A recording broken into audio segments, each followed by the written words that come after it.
A double high limit tie. Ryan Timms and James McFadden's futures. Another KKR crew guy getting a big shot. Brent Marks 2025 plans in doubt. A PA driver taking a break and more today. Let's go.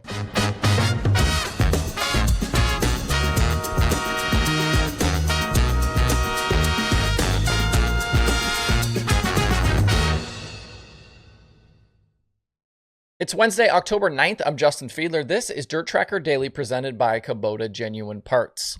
If you like what I do here 5 days a week, please consider subscribing wherever you tune in. That means YouTube, the podcast places, wherever. You can also tune in every day on Facebook. We're about 4,300 subscribers short of the 40,000 goal for the year on YouTube. It's going to be tough to make it, but I've got faith in you guys. Let's see where we can get to by December 31st. Following last night's Kubota High Limit Sprint Car Show at I-70, we've got our second series champion crowned. Brad Sweet had already locked up the season-long title, but the midweek championship was still in question. Tyler Courtney was in the driver's seat coming into the night, with Sweet the closest likely challenger. On Sweet's side, he did everything he needed to do to sweep the two titles. He went fourth to the lead by lap 9 and led the rest of the way for series victory number 8 on the season. For Sunshine, a 6th place finish would net him the championship, and after leading laps early, he actually faded down the order. The good thing for him, though, was that he was able to hang on to 6th by the checkered and claim the midweek crown. Officially, Courtney and Sweet were tied in the points. The first tiebreaker was wins, which they also tied in. So the second tiebreaker was 2nd place finishes. That's where Courtney prevailed. It's not been an easy second half of the high limit year for Courtney and that Clausen Marshall 7BC, but that $25,000 check should ease things a bit. Each of the full-timers with high limit has had 48 races so far this season, so we can split Sunshine's year into 24 race halves. Same amount of wins for each half, that's good, 3, so 6 total on the season, but the rest of the numbers very different. First 24 races, 9 shows with laps led, 16 top 5s, and 20 top 10s. The second 24 races, though, 6 features with laps led, just 7 top 5s, and 12 top 10s. Sunshine went from being a serious contender for the High Limit season-long championship to now 3rd behind Rico. Up next for High Limit, they are back to racing tonight with a makeup from earlier this year at Lucas Oil Speedway in Wheatland, Missouri. $25,000 win tonight's feature. Tyler Courtney actually won the other race at Wheatland back in June. Looking down the high limit results from last night, Ryan Timms and James McFadden joined Sweet on the night's podium. There are a few things to note on these two drivers, which is why I'm pulling them out here. Timms was strong all night last night. He went quick time in his group. He went 4th to 2nd in his heat, 8th to 5th in the dash, and then 5th to 2nd in the feature. As I said yesterday, Timms was indeed in that Liebig 10 car with Scott Boguski driving the 17 GP. Boguski had been in that Liebig car for much of this season previously. The family-owned 5T machine for Timms remains on the shelf right now. The Oklahoma driver has been racing for several other owners here lately, including Guy Forbrook. He's been in that Kurt Michael Hefner ride and now the Liebig car. The Timms we saw last night looked a lot more like the driver we saw way back in 2022, who a lot of folks, myself included, thought looked ready to become one of the sport's top young drivers. 2023 and 2024 have been a battle, though, in the sprint car, even though there have been glimpses of that past speed. He's still got the USAC midget season to finish with Keith Kunz, and I think you'll continue seeing him make scattered sprint car starts in other rides. He's going to be back in the Liebig car tonight.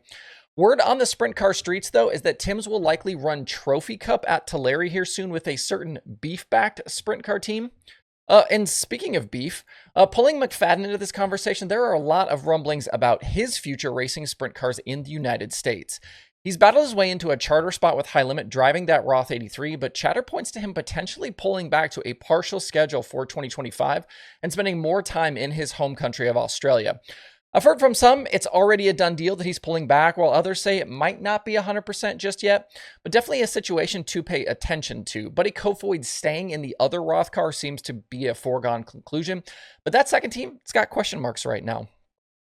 As for other silly season stuff tied to High Limit, we talked on Sunday about Barry Jackson coming off the road full-time as the crew chief for the CJB 5 team next year. He told Ariata this week that Kasey Kahne Racing car chief Ty Wolfgang will become crew chief of that car for next year. Wolfgang currently a part of the 49 team with Brad Sweet. I'd heard several weeks ago that Wolfgang had signed up for this spot, and he becomes the next in a long line of KKR crew members to move on to bigger positions. KKR become a really good pipeline for good crew members through the years. Wolfgang replaced Joe Mooney on Sweet's crew after he moved on to crew chief for Anthony Macri. That Eric Prutzman crew tree here looking really strong, kind of looking, think about like the coaching trees in the NFL. Prutzman kind of spinning out lots of crew chiefs here. All signs continue to point towards Justin Peck becoming the next driver of that CJB sprint car. We'll have to see how that plays out here in the next couple of weeks, though. Area Auto's Len Salmons also says that Jim Shuttlesworth will pull back after spending most of the year leading Corey Eliason's team at RSR. He'll likely jump back to a Central PA team. We know that Eliason is out of the RSR car for next season. He's looking for a new ride, and that Aaron Reitzel and the 87 car for RSR will likely be elevated to a full-time high limit situation. And the other note is that Brent Marks' future on the road with High Limit looks to be in doubt. He's currently in line for that 5th and final guaranteed charter spot after being a full-timer all year this year with High Limit, but is eyeing a return to regular competition in central Pennsylvania. His family recently expanded, and that, along with spending more on travel this season than expected, is weighing on his decision.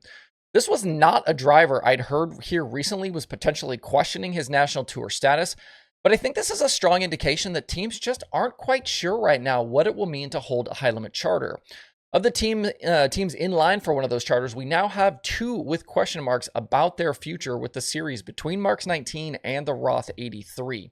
You can see this week's full issue of Area Auto over at aarn.com. If you want to know more about the charter situation, I did a video towards the end of 2023. If you scroll down on the Dirt Tracker YouTube channel, you can find it. I talked all about where they stood at the time with the charters, what they mean, what it's gonna, what they're gonna get. And as far as I know right now, there hasn't been a whole lot of updates about what that charter situation looks like. We know they still have effectively another year before that charter situation is going to significantly and legitimately be implemented. There's a lot of paperwork and legalities and different things that they still have to work out. But as of right now, I don't know that they've worked all of those things out. The other sprint car news from today was the announcement that Devon Borden is taking a break from racing. He's going to step out of the Stehman 23 car in PA. When the World of Outlaws hit Lincoln this coming Saturday, Justin Whittle will be in that car. With as much as this 23 team has struggled this season, there had been rumblings for a while that changes were likely coming to the 23, but Borden told Jeremy Elliott that this isn't him getting fired. He said he wants to take some time off and focus on his pressure washing business. There's no timeline for a return, but Borden did say that when he does come back to racing, it will be with the Stehman team. Borden has just a single win this year in 72 410 races. It came way back in April at Port Royal. He's got just 2 top 5 sprint car finishes since PA Speed Week ended in July and didn't make the feature either night this last weekend at the National Open. At Oswego today, the plan is to have Pro Stocks and 358s on track for preliminary Super Dirt Week action, but on-track activity is actually on a delay right now because of wet conditions from yesterday and this morning. As of an hour ago, as I write this, they shared to social media they're going to provide updates on start times kind of as the day progresses, as they know more. It was wet there yesterday, but hopefully this will be the last of the weather they'll have to deal with. When action does get on track, you can watch live over on Dirt Vision if you are not at Super Dirt Week. If you want more dirt racing content this week, Hoagie's Garage has Aiden Lloyd and Scotty Thiel. Getting Up to Speed has Andy Obertello. There are new episodes of The Dirt Reporters, Dirt Track Confessions, The Dirt Nerds, Dirt Tracks and Rib Racks, Turn 2 Terribles Racing Roundup, and The Drivers Project. If you'd like to find something new to listen to, head over to dirttracker.com/podcast. Links to all the shows, links to all their newest episodes. You can find all of that information there. That's the show for today. If you haven't weighed in yet on my poll, I posted it late last night. You can hit the community tab on the YouTube channel or go to dirttracker.com or go to Twitter, the Dirt Tracker Twitter account. I'm also all sorts of struggling here. But I'm curious if you guys would be interested in an ad-free version of the Daily Show. I'd offer it in both video and podcast form, likely through something like Patreon. That would mean no platform ads, no ad reads from me. All of that would be cut out. If I did something like that, I'd get rid of the channel membership program on YouTube as well, which I've been contemplating getting rid of anyway, but let me know what you think. I hope you guys have a great Wednesday out there. We'll see you right back here tomorrow.